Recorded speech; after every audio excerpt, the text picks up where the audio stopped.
There are a number of alternative ways of importing files from your hard drives, as well as file-based external devices, digital cameras, or cloud locations. You can even import a project from Studio for iPad so that you can continue editing the same project and media on your PC. Let's start with a feature in Studio called Watch Folders. Watch Folders is a feature that automatically scans and imports all of your important media files from your most used locations. It is constantly watching for updated media files and will add new files it recognizes to your library. You can define watch folders when you start Studio for the first time. You can also customize or change which folders are watched at any time. Simply click Setup, Control Panel, Watch Folders. You can then add or remove folders and define media types that will be used often for storing and capturing your media files. The beauty of handling files this way is that you don't have to have more than one step in adding files to the library. Whenever you add a media file to a predefined watch folder, it will automatically appear in the library. As a reminder, you should only add watch folders from a device that is always attached to your system and fast enough to handle video files. The reason is simple. If you remove a storage device that is on the watch folder list, it will no longer be able to find the files for the library. The thumbnails in the library will show missing data links until the device is reconnected to your computer or the watch folder is removed from the watched list. Watch Folders makes it easy to keep your library up to date with all your new media files. Quick Import is a way of quickly importing a file from a device not defined as watched. Click here to have direct access to Windows Explorer and to bring your file into the library. Using My Computer in the importer gives you access to all local disks attached to the systems. You can then select media files and either link or import files directly, or make a copy of the original files to a new location and import the copy. You can keep or delete originals and decide whether to ignore duplicates of files with the same file names. In premium versions of Studio, you can add metadata terms, which are simply search terms that you can use later to quickly find files. You can also make copies with new names instead of always using the original naming conventions. So let's move some files into Studio by selecting My Computer. I have files on a removable USB jump drive that I would like copied to my video drive. This is important because the jump drive is not fast enough for real-time video playback.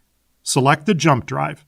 Check the box of the file or files you would like to copy. Now is the time to change the Import To folder and add subfolders if desired. I will leave it as the default, which is my system hard drive.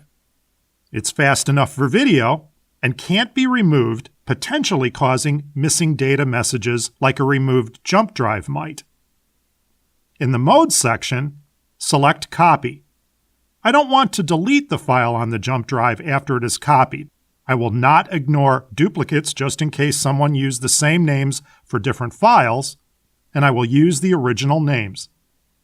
That's it. Push the Start Import button and the process will begin.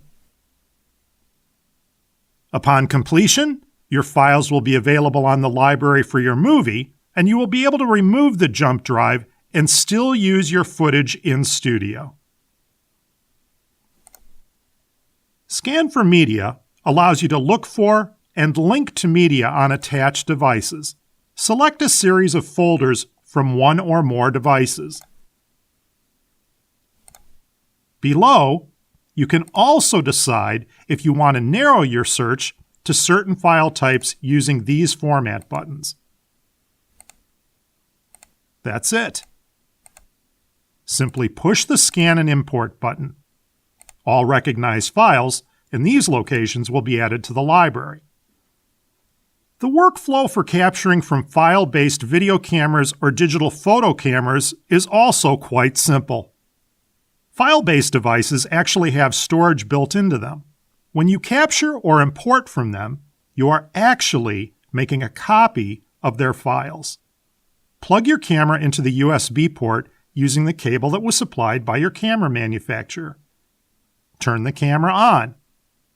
Then select the Import button. I have attached a digital photo camera here. It is recognized as a Canon Rebel EOS T3. This will start scanning the memory or internal storage within the camera itself for media. It will show all recognized files in the tree view. Using the same techniques you have already learned in this chapter on selecting and copying files, select the files to be copied to the library and push the Start Import button. It's that simple. There may be times you would like to capture a snapshot from your video camera or other device for use in emails or websites. Once again, Studio makes this easy. Hook up your video camera or other devices as shown earlier in the chapter. Select the Snapshot button. You will see that your device is recognized here. The importer's video playback window shows you the image that will be captured for your snapshot. As before, select your Input To folder, add any metadata if applicable, and give it a file name. Click Capture Frame, and that's it. You now have a still picture that can be used in your movie or online in your emails or other social outlets. Creating a stop-motion animation with inanimate objects is easy using Studio's stop-motion feature. It works the same way as Snapshot, except you will capture a series of frames moving an object slightly for each captured frame. Then playing these frames back in the movie timeline will give you the illusion of the object moving itself. You can add sound effects and music and create your own animated movie. You can also access media storage on the cloud from the importer and transfer and import media files from the cloud to your local hard drive for use in your projects. Select Cloud, and then choose a cloud provider where you want to access files. In this case, we select Box. Next, navigate within the provider's storage to the location containing the media files you wish to import. Select the files to be imported by checking the boxes next to the files, and push the Start Import button to copy the selected files to your hard drive and import them into the media library.